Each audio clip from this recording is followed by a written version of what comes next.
Good morning, and welcome to this session on microdata dissemination, use, and emerging issues.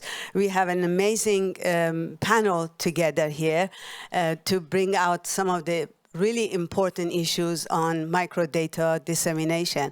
My name is Shada Badi. I'm the Managing Director of Open Data Watch, and we are one of the groups that has organized this webinar for you today.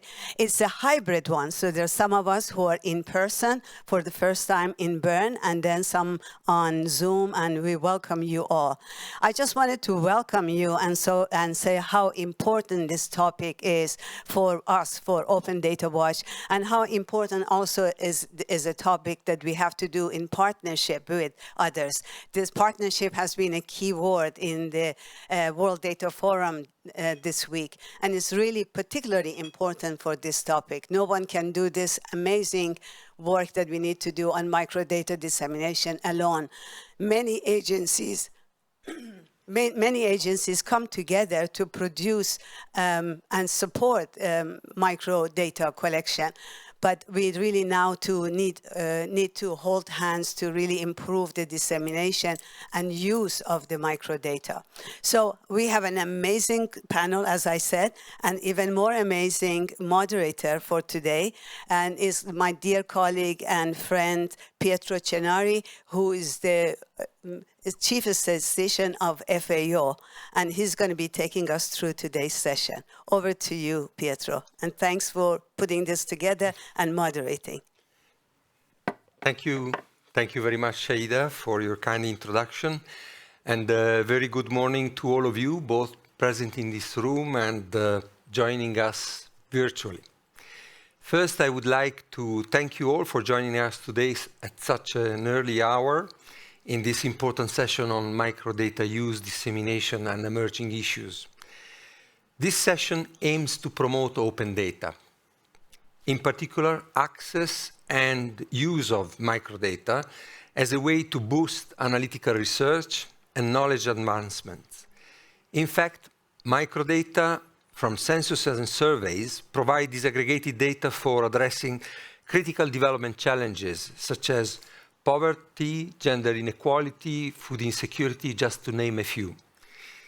Because microdata records contain information about individuals that is lost in the process of creating aggregate indicators, they provide us a more detailed, multidimensional view of the needs of the vulnerable people that is essential for designing targeted programs and policies. Like other data, microdata are a global public good, virtually costless to disseminate once they have been collected, and not devalued by use. As a public good, they can be used and reused many times, each time increasing the social and economic benefits from new products and services created. The fundamental principles of official statistics provide that the data collected by the official statistical agency should be disseminated to honor citizens' entitlement to public information. However, at the same time, it provides that individual data should be kept strictly confidential and used exclusively for statistical purposes. So, despite the importance of microdata for informing policies and monitoring outcomes, they have remained most of the time at the margins of the open data movement. Because microdata may include personal or confidential information whose disclosure may cause harm to individuals or establishments, governments hesitate to give access to detailed census or survey data. As a result, despite their predominant benefits, the vast majority of microdata collected remain locked in institutional silos, which prevent their access to the research community and the public at large. Moreover, even when data are released, they are not shared in ways that make them easily discoverable and reusable. Indeed, too much data is still produced and released using different standards and inconsistent data and metadata formats. The purpose of this session is to address the fundamental challenges that I mentioned encountered in the use and dissemination of microdata from census and surveys, and to suggest ways in which access and use can be significantly expanded. To facilitate this discussion, we have a panel of distinguished experts from national and international agencies, research institutes, and private companies to share their experience and address some of the following questions. Why are microdata valuable, and are they underutilized? Who is using microdata? And how could the use of microdata be expanded? What are the obstacles for wider dissemination of microdata, and how can these be overcome? How could wider access to microdata advance the 2030 agenda? Are there technological, statistical, or institutional innovations that would increase the value and use of microdata? So after this rather lengthy introduction, let's now move to the real session by giving the floor to our panelists, who have been assigned 6 minutes each for their presentation. This should leave us 15-20 minutes at the end of the session for question and answers. People connected remotely can use the chat box to pose their question to the speakers at any time during the session, whereas the people present in the room will have their chance to ask a question at the end of the session. We will try to respond to most of them, if we have time. So with this introduction, we now start the session with the video produced by NBS China that represent an example of a National Statistical Office building the infrastructure needed to disseminate and use microdata. So if the technician can show the video.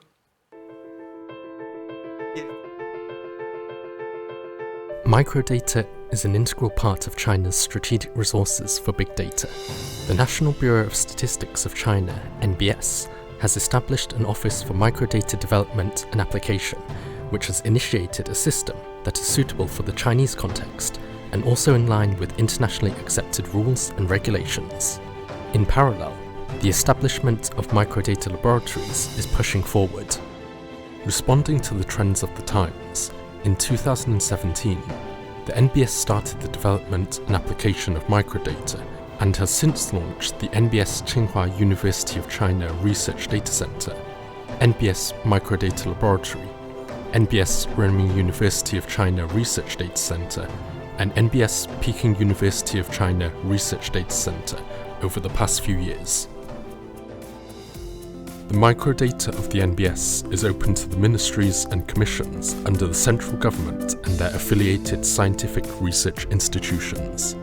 Double first-class universities and scientific research institutions such as the Chinese Academy of Social Sciences, the Chinese Academy of Sciences, and the Chinese Academy of Engineering. Since opening, the microdata have attracted extensive attention from academia. As of August 31st, 2021, we have certified a total of 81 universities and scientific research institutions, approved 501 researchers' applications, and received 1,921 visits into the laboratory to use the microdata. Thanks to the microdata from the NBS, researchers have achieved fruitful research results, and some scholars' papers have been published in top domestic and international journals. Since the opening of the Microdata Laboratory, in addition to providing microdata services, a number of symposiums, forums, and lectures have been held, providing valuable inspiration and experience for scholars in the application of microdata. These include the first International Symposium on Microdata Development and Application on the theme of Open Microdata, Open Government Statistics, Microdata Development and Application Forum with the theme of How can microdata development and application serve academic and think tank research? Lectures on promoting open microdata, serving social science research, and other related activities. As a whole, microdata development and application has brought significant benefits to social science research and provided helpful assistance to statistical reform and innovation.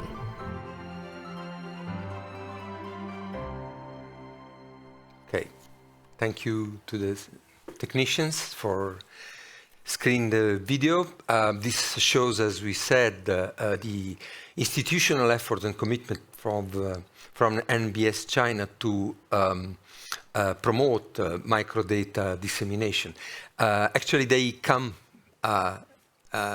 the first step towards microdata dissemination. We hope that in the future, the microdata of China will be accessible to all users in the world and not only to the institutions, to certain institutions and universities in China.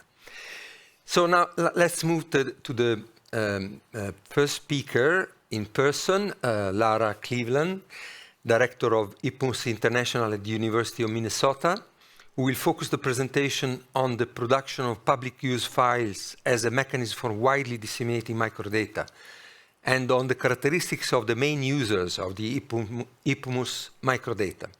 Lara, the floor is yours. Thank you, Pietro. Thanks to the organizers for inviting me, and to our Swiss hosts for managing this complex hybrid meeting structure. I'm happy to be here.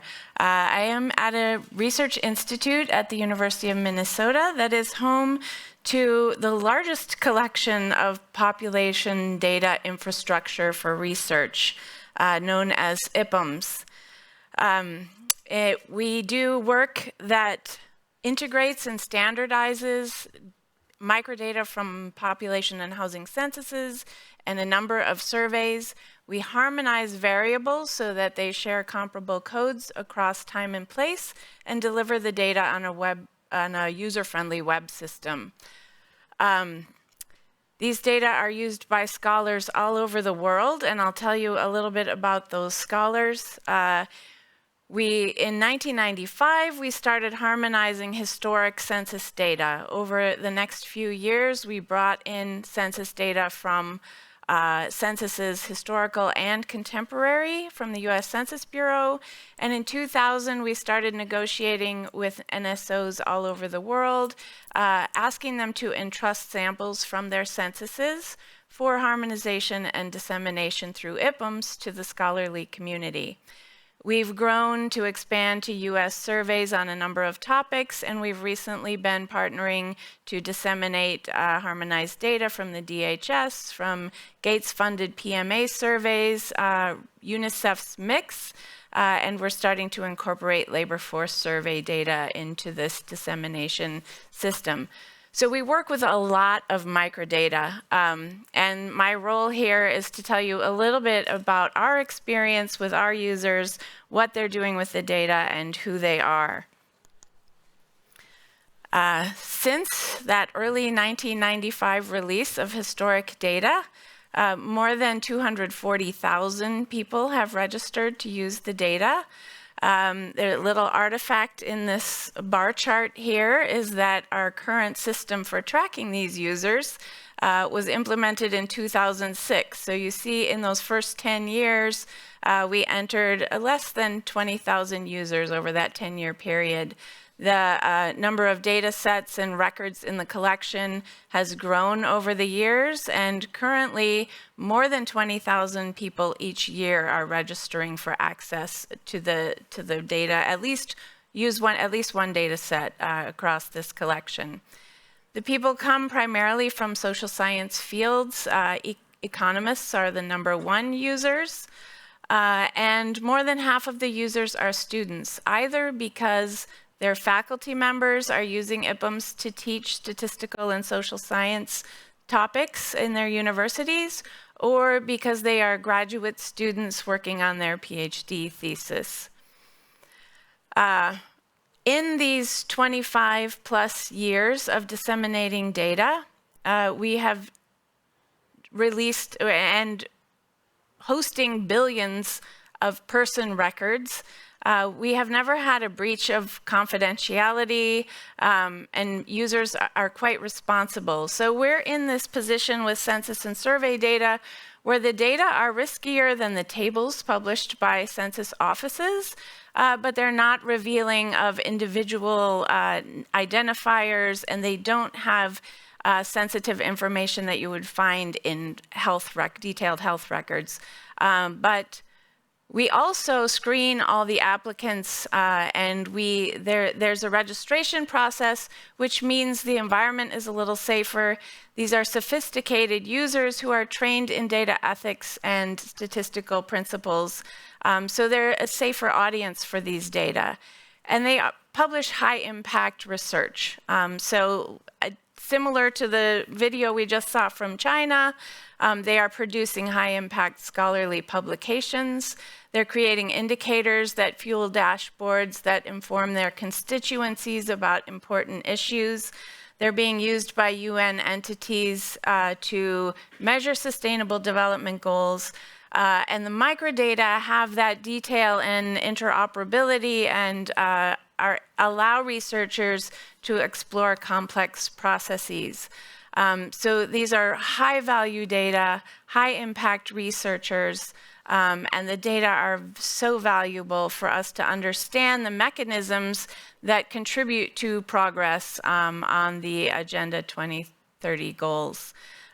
Just to reflect on quickly on the questions you asked me about reducing barriers to use. Our experience in IPUMS tells us not only that users value this harmonization and data preparation work that we do, but the other thing we've done is made metadata, rich, detailed metadata, available and easy to access for researchers.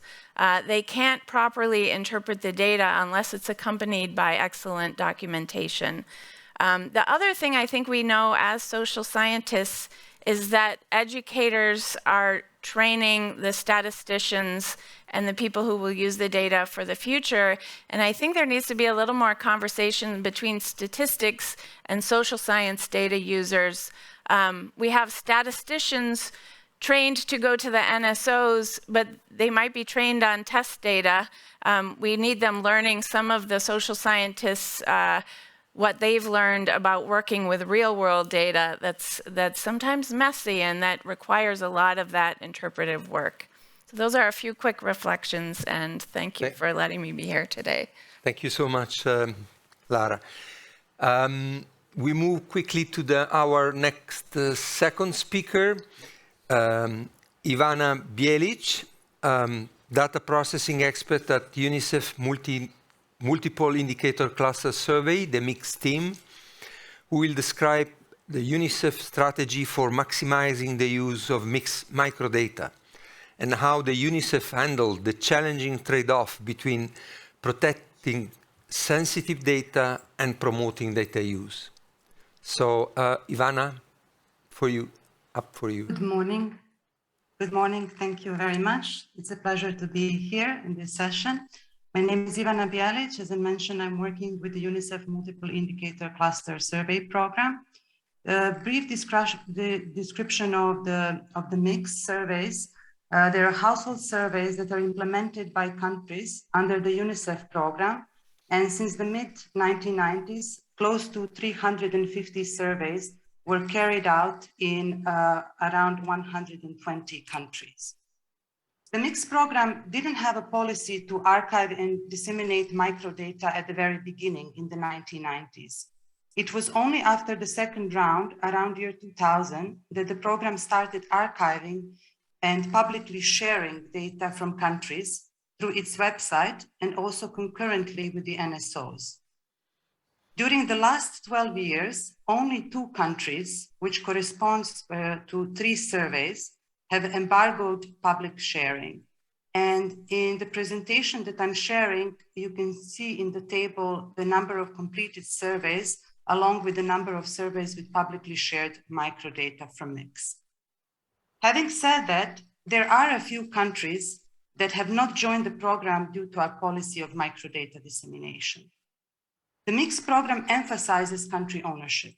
A memorandum of understanding that is signed at the beginning of the survey process indicates that all activities are carried out by government agencies, while UNICEF and its experts provide technical support at all stages of the survey process.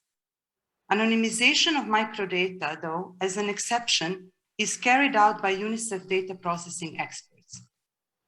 with the goal to ensure that the confidentiality protection is met while preserving the usefulness of the data.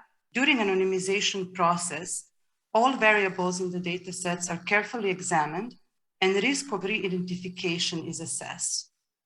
And during that process, any information that can lead to any individual or to the identity disclosure is either removed or recorded. Once anonymized data are made publicly available, it is only after the final consent and approval of the government. It is also important to note that a select number of both government experts and mixed team members are given exclusive permission to access unanonymized data for the purposes of data review, editing, and preparation of the data sets for the analysis. Traditionally, unanonymized data are transferred in a fast and secure way directly from the field where they're being collected to the cloud database using the latest secure web transfer protocols. This is now changing. We are witnessing more reluctance from countries to share data, unanonymized or even anonymized, both during the survey process and in terms of public sharing. Several countries have been raising concerns with respect to their statistical laws, which does not allow data to travel outside of their borders. Obviously, such laws are outdated, since even with the use of cloud and internet at the country level, data does leave the country borders. This new sensitivity seems to be due to the heightened interest in data. With data revolution, policymakers and politicians have realized the importance and power of data in many countries and have become more protective. We also witnessed that the willingness or reluctance of countries for microdata dissemination is very strongly correlated with the political sensitivities, upcoming elections, etc. It would actually be good to hear during this session and later whether this is the new development across the board. Having said this, we find that in majority of cases, once we have a chance to explain how and why microdata will be anonymized and shared, countries agreed to it. Nevertheless, we are now increasingly implementing an approach where during data collection, the data entry programming automatically creates a copy of anonymized data.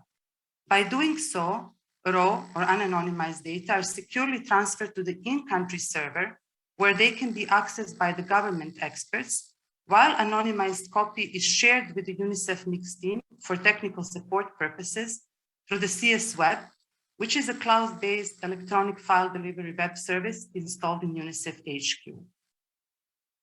The mixed program intends to continue its microdata dissemination policy, which is that anonymized data is shared through the mixed website as well as website of the NSO. Data is freely available to the registered users on conditions that it cannot be further publicly distributed, and any publications based on the data should be shared, although this rarely happens. Once the data are finalized and shared through these two channels, any changes to the data can only happen with a mutual agreement between the NSO and UNICEF. We recently started working also with the ICOMS program, as was just mentioned by Lara, which is now developing ICOMS Mix. Because of government ownership and the restrictions on the manipulation of the final data unilaterally by either party, ICOMS Mix will work differently compared to other ICOMS projects, where registered users, mixed users will download mixed data sets along with the harmonization code. So in order to create a harmonized data sets, the users would need to execute the code on their local computer. Microdata dissemination is essential for returns on data investment. Multi-topic household surveys, such as MIX, contain a very large number of topics, questions, and variables, and the final reports that are typically the final products delivered by implementing agencies are limited to descriptive analysis, usually in the form of indicators by background characteristics. It is only through further use of data by different users that more sophisticated analysis can be done, generating information on relationships, trends, determinants, and the like. Microdata dissemination is also an important indicator of transparency. And the more people use and analyze the data, the more information can also be generated to influence the further design of the data collection activities. Thank you. Thank you, Ivana, for your presentation. We now move to our next speaker. I would like to give the floor to Hui Chen, coordinator of the Intersecretariat Working Group on Household Surveys, who will provide an overview at the international level of the legal environment for disseminating and licensing microdata, with some country examples of open data dissemination policies. So, Hui, the floor is yours.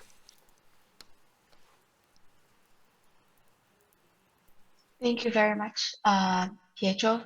Thank you, everybody. It's a great honor to be here. Thanks for inviting us to speak in this great session. So my name is Hui Chen, coordinator for the Intersecretariat Working Group on Household Surveys. So before I start talking about microdata, just a few words about our group. So our group is a collaborative group with 11 international agencies and 8 member states as members. The group was established in 2015 by the UN Statistical Commission at its 46th session. The current co-chairs of the group is UN Women and the World Bank, and UN Statistics Division is the Secretariat. So our group was established to achieve 3 major objectives. The first one is to improve coordination of household surveys within the country and efforts at the global level as well. And the second is to advance survey methodology. And third is to enhance communication and advocacy, really to advocate for the importance of household surveys, but also advocate for good practices such as disseminating, encouraging more dissemination of survey microdata while keeping confidentiality in check. So the work that I'm presenting today is part of the task force under our group, the task force on microdata dissemination. The task force is co-led by Open Data Watch and FAO, as well as the World Bank. And we have been, from my side, we've been working on national statistical laws. And our group function mainly through task forces, and this is one of the task forces that's ongoing right now. So let me move to the next one. So what we did with under this task force on national statistics laws, we reviewed and we collected and compiled and curated laws for about statistical laws for about 207 countries and areas. And we reviewed the laws, and then we extracted the sections or the clauses in the statistical law that are related to microdata dissemination, related to data confidentiality. And then we start, this is really the first step of our analysis, and it's really a huge task, and it's nowhere from, we're not nearly completing the task. So for this particular chart show on the top left, we excluded some, or we didn't, for this analysis, we didn't include overseas territories. So out of 195 countries and areas that we reviewed, excluding overseas territories, we found there are 14% out of the 195 countries and areas do not have statistical laws, and we couldn't find them. Could be there might be a law, but we couldn't locate them. And then we have 42% of the countries out of 195 had laws, but they were, the latest version we could find are available on their website was before pre-2010. And then 44% of the countries has more recent laws, so they're more updated. And if we look at the availability of recent laws by region, we can see, I mean, most of the countries, 90%, close to 90% of countries out of this 195 countries and areas do have statistical laws there, but then the up-to-dateness, or it varies quite differently across regions. And Europe and North American countries are the most advanced. They tend to update their laws quite often.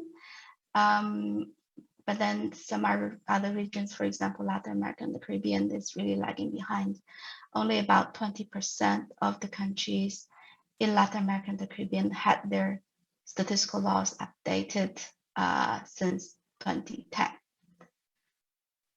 So we did some analysis of the laws and look at what's in their laws, what's covered, and some are incredibly detailed in terms of data confidentiality.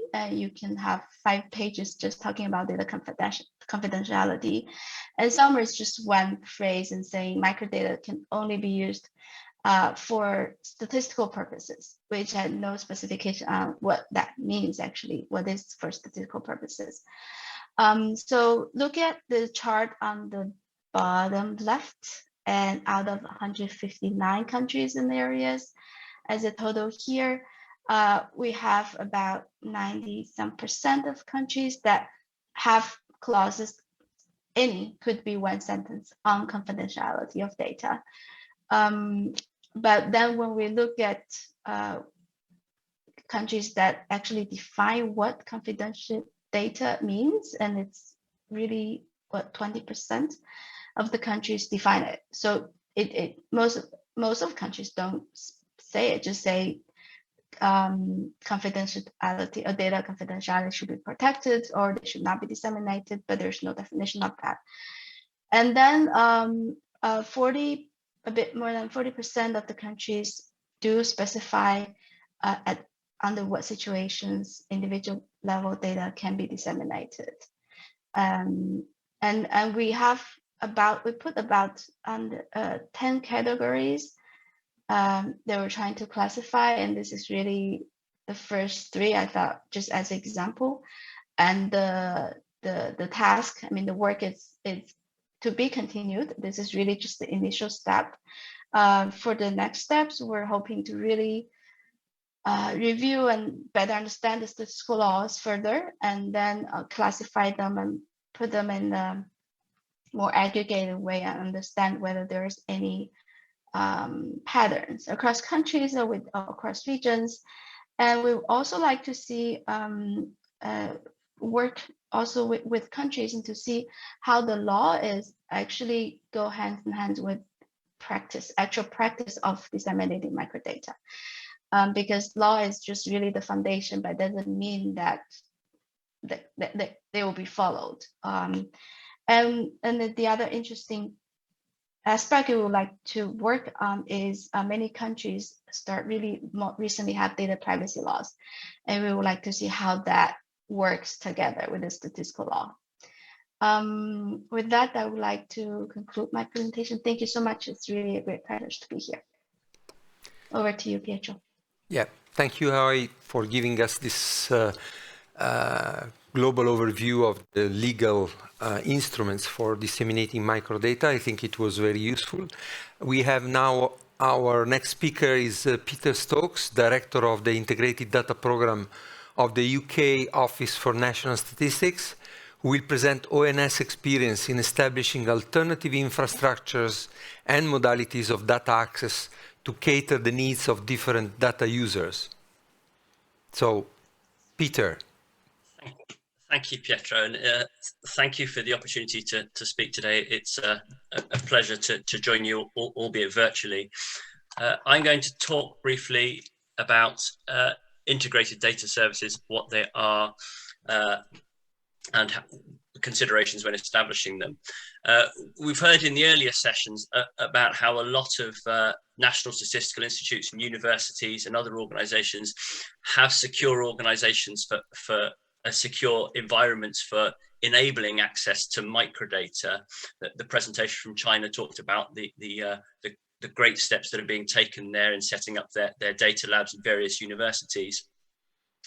And these labs are built around the 5 safes framework, where the principle of that says that if you can control who is accessing the data, the microdata, if you can control the project, so the purpose and what they're doing with those data, if you can have some level of control over the outputs they're producing, and really importantly, you control the safe setting, the environment, the technology which is being used to do the analysis, then actually you don't need to do very much in the way of providing protection to the data. You can allow access to really the most rich, the most valuable, the most impactful microdata and get the benefit from that without compromising confidentiality.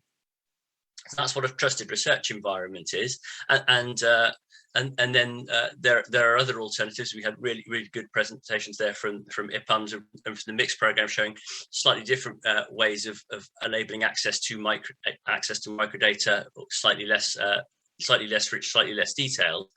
What an integrated data service then tries to do is evolve the concept a step further and try to get the benefits of all. So it's actually, ONS runs a trusted research environment where I work. We manage access to our data, but wouldn't it be good if the data that we've got in our safe setting could be joined with the data that were in the safe setting of another government department or in a university or internationally?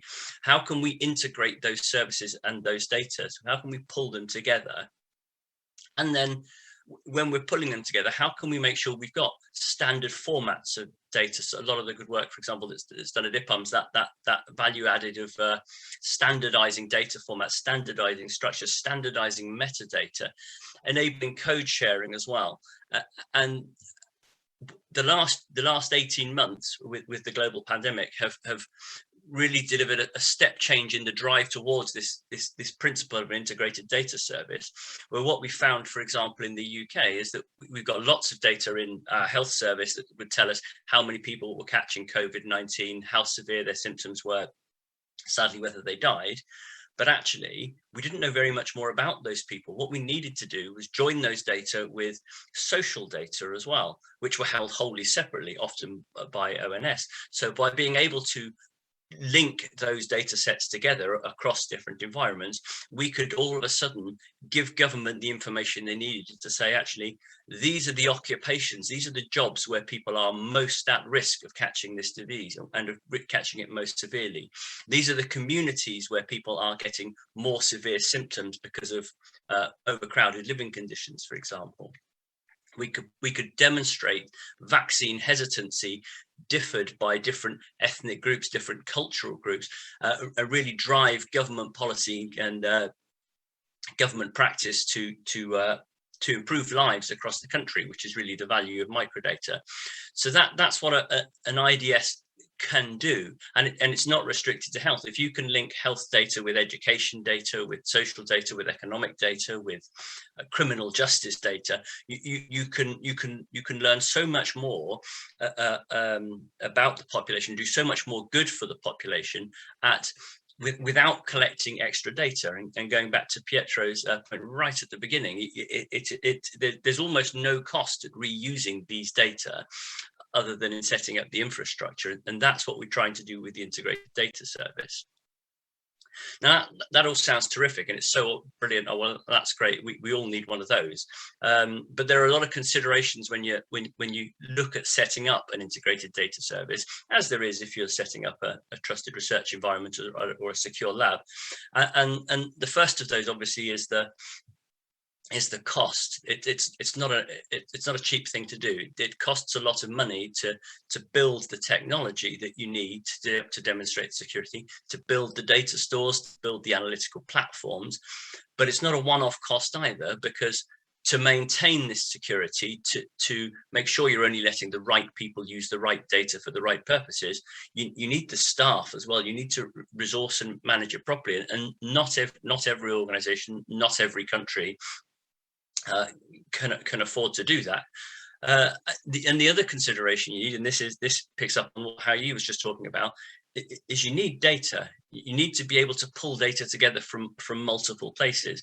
And because data collection legislation often was written at a time before reuse of microdata was really a concept, or was any more than a vague aspiration, it often doesn't easily allow it. So to set up something that is effective and useful often requires new legislation.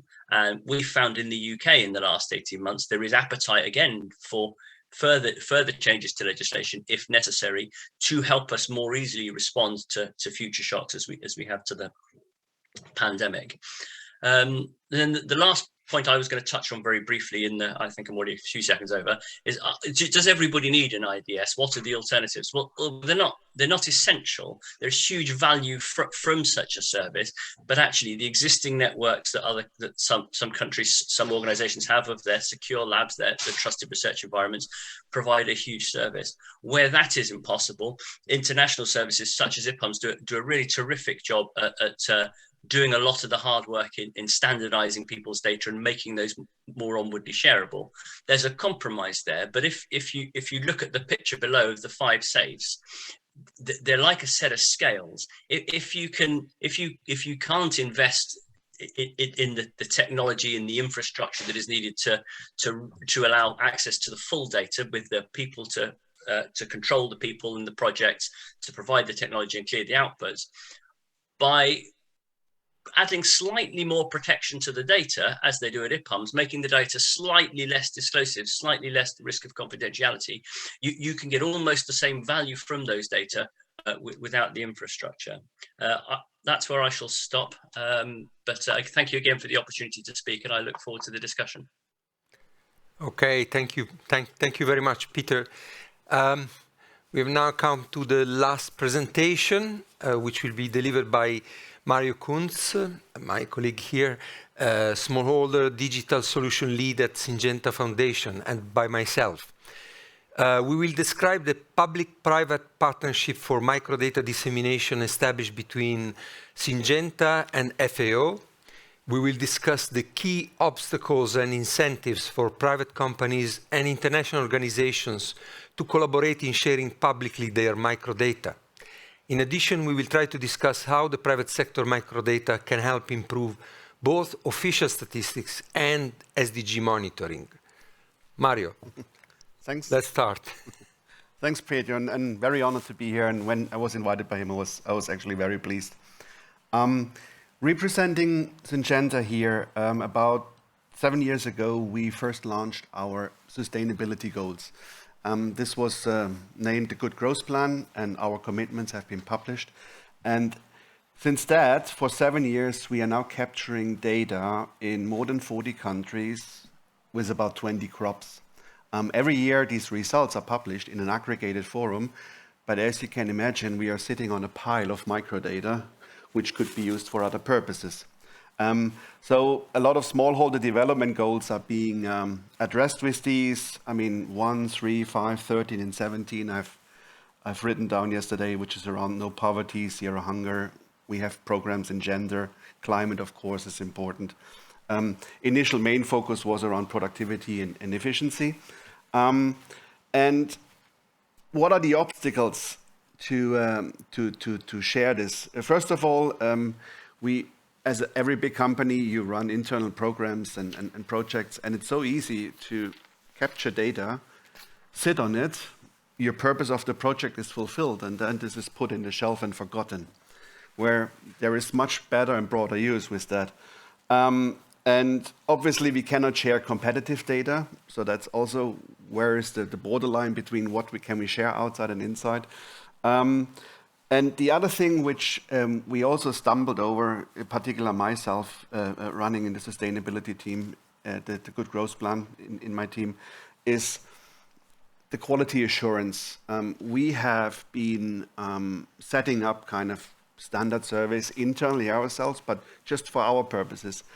And what has happened the last 12 to 15 months with the help of the FAO is I kind of put over these questionnaires to Pietro's team, and these guys really helped us to sharpen our message in what questions should we ask, and actually how should we ask these. And also furthermore, if you just change these questions and add these 5 more, actually we could use this data for our purposes to address smallholder development goals. I think it was 3.1 and 3.2. And this was kind of an eye-opener to me that we are sitting here on very good information. If we follow the GDPR rules, I'm totally happy to kind of start sharing this. And this is what's happened. All of this data since 2014 is now on the FAO microstate side. Incentive-wise, of course, from our side, fundamental changes has happened in our company. And what we really want to do, we want to be transparent in what we do, and we want to be authentic in what we do. And this microdata, I believe, could help to the outside world to kind of showcase this. We have, I believe, common goals as everybody. So here we can contribute with, and also we are looking for partners, FAO being a really good one, but call out to action for everybody if you're interested. And happy to go on a journey, continue with the FAO, and over to you, Pietro. Thanks. Thank you, Mario. Let me take it over from Mario, provide FAO perspective on this public-private partnership in sharing microdata. For a UN agency also, there are many obstacles to overcome in order to sign an agreement with a private company, as you can imagine. First, a potential conflict of interest may arise because the UN agency may be seen as promoting the products of a company at the expenses of other competitors. For this reason, the Memorandum of Understanding with Syngenta has been thoroughly reviewed by our legal department. It took quite a long time to actually set up this collaboration, and finally approved. And as that exchange was not considered an activity prone to generate a conflict of interest, that was approved then in the end by our legal department. Another important problem may arise in our relationship with the national statistical agencies, because FAO may be seen as implicitly validating non-official country data. And FAO publishes, as Mario mentioned, Syngenta microdata on the corporate food and agricultural microdata catalog, which is a one-stop inventory of metadata and datasets containing information related to agricultural, food, security, and nutrition. And currently, despite it has been launched in July 2019, we have over 1,000 datasets documented in that catalog. The microdata are published with a clear disclaimer that the institution providing the data is responsible to ensure their quality, as FAO is not in a position to control the entire data production process of the releasing institution. And FAO is just facilitating the dissemination and access of the microdata coming from different sources with a proper documentation, leaving the users the possibility to evaluate the quality of the data published. The third problem is that any attempt to compare and possibly integrate private and public official data face the problem that we have, generally speaking, different standards and different methods and definitions used by these two data sources. And so this makes it difficult then to integrate these data sources. But despite these difficulties, FAO and Syngenta have decided to pursue this collaboration and in sharing the good growth microdata, as the benefits in our view are incomparably greater than the obstacles. As a result, in 2020, most of the Syngenta microdata are published on the FAM catalog, as I said, and we think that they can serve potentially two big important purposes. Help users carrying out in-depth analytical research on crop yields and input efficiency that can provide insights to both farmers and governments on the best measures to increase agricultural productivity. And the second important aspect that is important, especially for FAO and the global community, is providing essential information to improve the global monitoring of the SDG target 2.3, which requests by 2030 to double the productivity and income of small-scale food producers.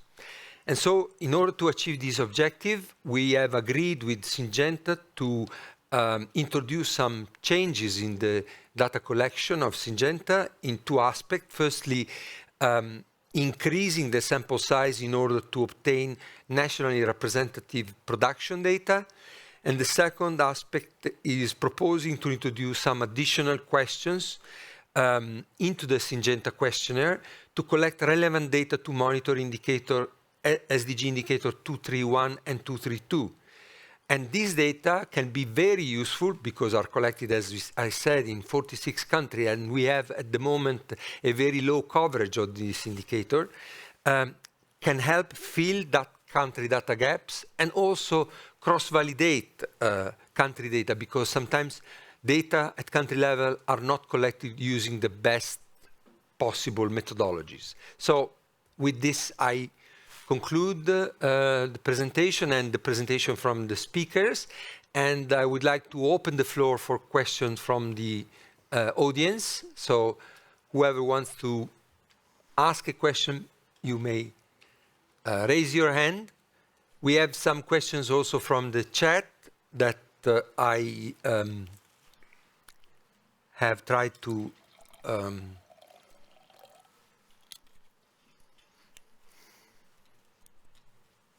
so if there is, oh, I see the gentleman there. So if you can provide here a microphone. Thank you very much, and congratulations to the panelists. I think it's been very insightful. Three quick questions. I think one of the things that came up strongly had to do with anonymization and confidentiality. With the evolution of collection of GPS coordinates, my question is, would you classify that as an identifier, and to what extent would you want to make it as part of the data that you're going to put out there as microdata? And I ask this in the context of the presentation from both Lara and Peter that had to do with integrating different data sources, and geospatial pathway is one of the ways of integrating data sources, and that's the GPS coordinates is what you're going to use for. Then the second one has to do with the trade-off between harmonization of the microdata across countries and the loss of data within the country. And a specific example here is that in Ghana, we've just finished the census, and for the first time, classification of marital status, we found a need to disaggregate married into civil registration and not civil registration. And I know that once this gets into the hands of IPAMs, because of international harmonization, they would want to put married as one category to make it comparable with other censuses. So the question is, what is the trade-off? What is the cost associated with this harmonization? And Lara, the last one is to you. Do we really think that microdata sharing should be done by NSOs or universities, or for that matter, private sector? And if we really think it has to be done by any other agency beyond the NSO, what are the real benefits? Thank you. Sorry, Samuel Kobneni, government statistician, Ghana. Okay, thank you. Very interesting questions. By the way, your first question is also a question that was put in the chat. So this issue of how to integrate different type of microdata and what type of technical challenges this poses. We have our speakers. I don't know who wants to take up the questions. Maybe I can say in response to your first question that, and Hoi Chen may be helping me and complement what I said. We have a specific group that tackled this issue in the Intersecretariat Working Group on Household Surveys. There is a document that has been produced now on this, especially on the challenges posed to data protection and confidentiality protection to the collection for when you collect geospatial data. And so some suggestions are provided there, some like some kind of disturbances, small disturbances introduced in the geocoding in order for not being able to retrieve the exact location, but being in a close location enough to be in the similar environment, agroecological zone or whatever. So in order not to change the contextual information, but at the same time preventing from identifying the specific farm, for example, or household that was interviewed. This was one of the suggestions in that document. I don't know if you, how you want to complement what I said. Oh, you said it perfectly, Pietro. I just put the link under the Q&A section so everyone can have access to the publication. So thank you. Everybody can have access to the publication. Someone else wants to take up the other questions where there was a question. I think it's interesting maybe for Lara. Who should disseminate the microdata? Should be the NSOs, the universities, research institutions. So maybe in your position, you can respond to that question.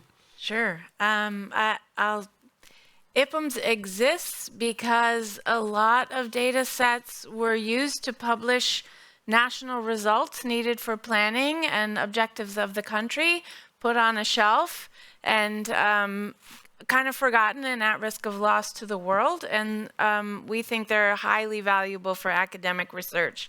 I think partly because of IPMS, I'm just going to brag a little bit. The research community has spoken to the international and NSO community and to describe the continuing value of those data. And now we have a data revolution, and we all understand that. I think there are sort of many purposes to which the microdata can be put.